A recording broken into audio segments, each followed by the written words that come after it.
Hello, welcome back to a new episode of Beautifully Made.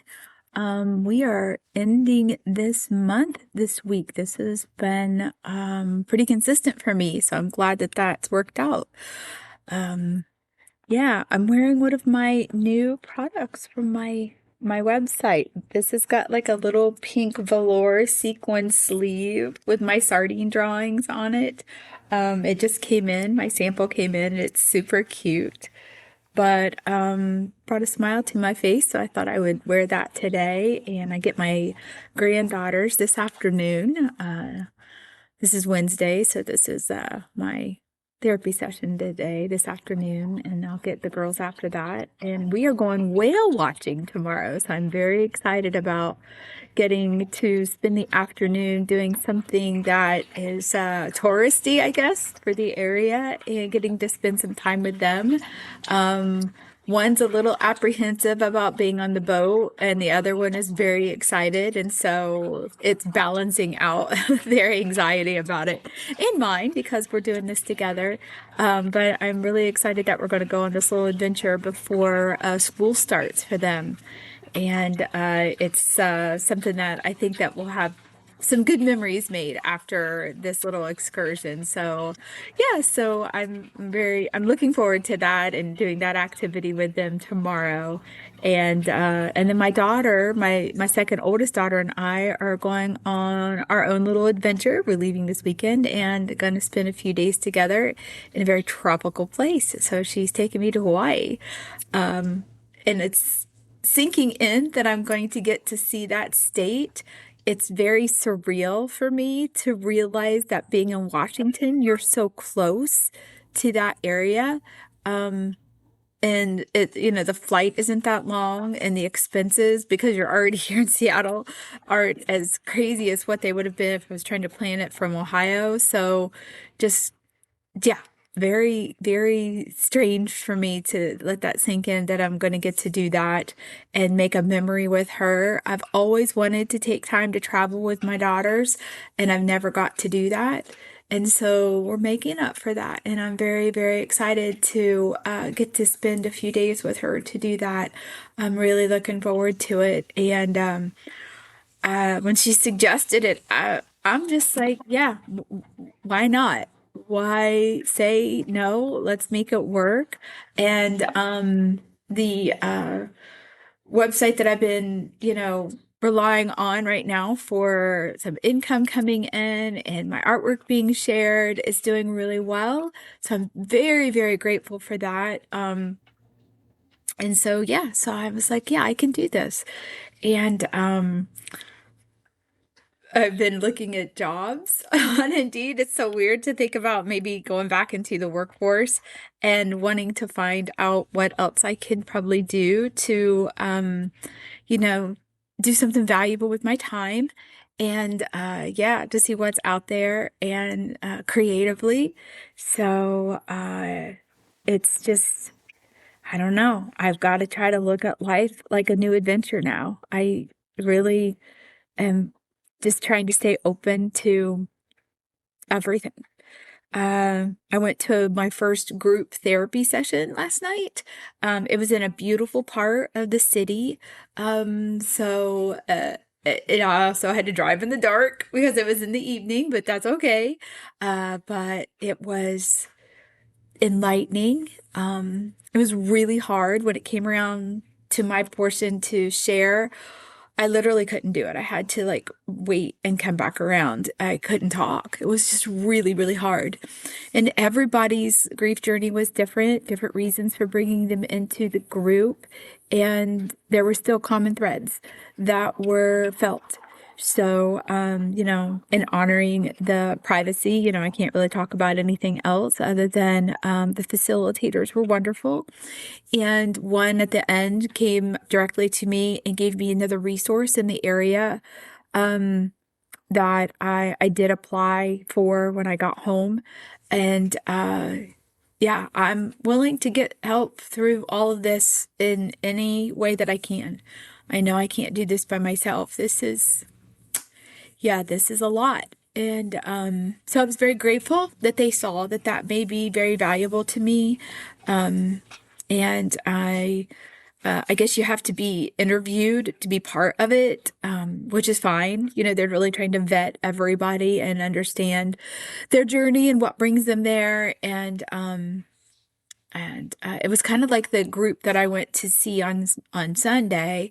There was a group meeting at a bookstore in Bothell, and darling third place books, I think that's what it was called. So sweet. I love that bookstore. And there was a knitting, like a yarn store down below, and I got to see that. And I got to go back there. They did have some needle felting. They even carried some of the kits that I used to have in my store. So it was just a beautiful little store. But yeah, I'm just getting out there and exploring and learning the area and talking to people and just trying to find out really how to redefine myself and what I do and who I am and how I want to create. The girls and I went to see the anniversary showing of La La Land at the mall. And a huge theater. Like when you walked in, the presentation of like the entrance was just ginormous. It was gorgeous. And then we went to Michael's afterwards, and I haven't been to a Michael's since I moved here. And they had their sale, of course, on their canvases because I've been trying to find some large canvases to paint. So I snagged 4 of those. And so I do have my easel out, and I kind of just want to wheel it outside and just kind of paint. So if I get to do that, I'll make a little video and share because I have been sharing how hard it's been for me to find brightness and light and like that happy thread that has always been part of me.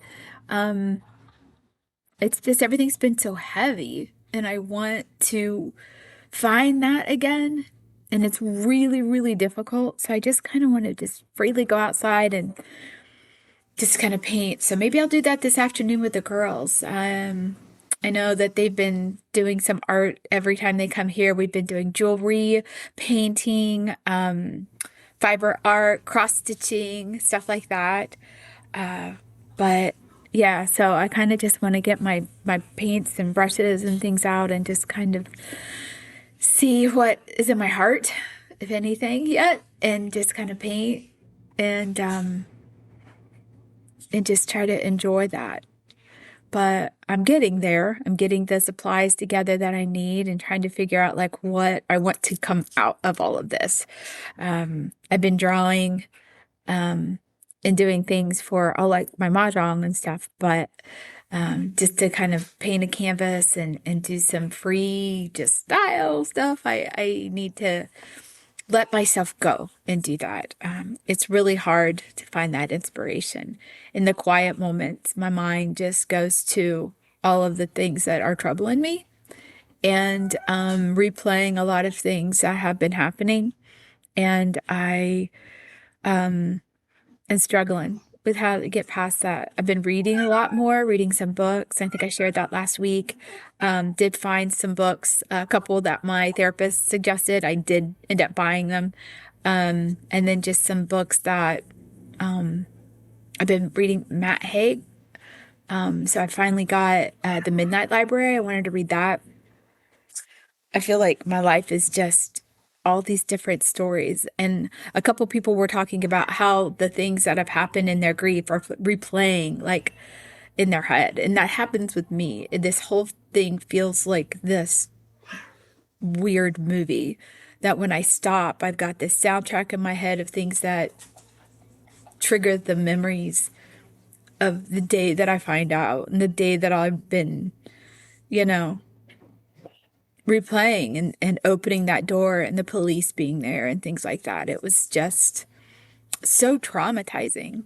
And then all the trauma after and things that have happened since. It's these just, horrific clips in my head that I want to replace with good things and trying to make better memories and trying to be strong. And that's the only choice I have. I, you can't just, as much as you want, to just lay down and curl up and just cry, which I do. I find myself just dealing with all this anger, just really really hard to explain. I'm not an angry person. I've had a lot of bad crap happen in my life and gotten through it. And I take ownership of everything. But it's so overwhelming. It's still overwhelming, you know? And the shoulds, I guess that's a thing in grief, don't let those overwhelm you. And it's, the should haves are a real thing. There's a lot of things that I should be doing, or I should feel this way by now, or this should have passed. And it's hard to shove the should haves.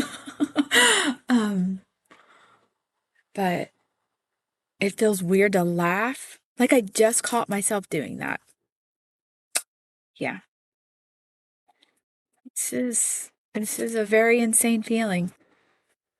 It really is. So if that comes across, you're getting it. You're getting it. You see me. I don't know how else to put it. It's just something that you cannot explain, and it's very difficult to navigate. So I really want my art to help me get through it. I thought last night was going to be more art based. Like I thought we were going to do an activity or something like that. So it wasn't anything like that, which is fine. I've never been in a group, therapy session. I had no idea what to expect. But when I read the description, I thought I understood that was going to be, maybe that is down the road. I don't know. They only meet once a month. But yeah, I'm anxious to see this other organization and hear from them. And the one that I met with on Sunday was very kind, very nice. She was a facilitator here in the area.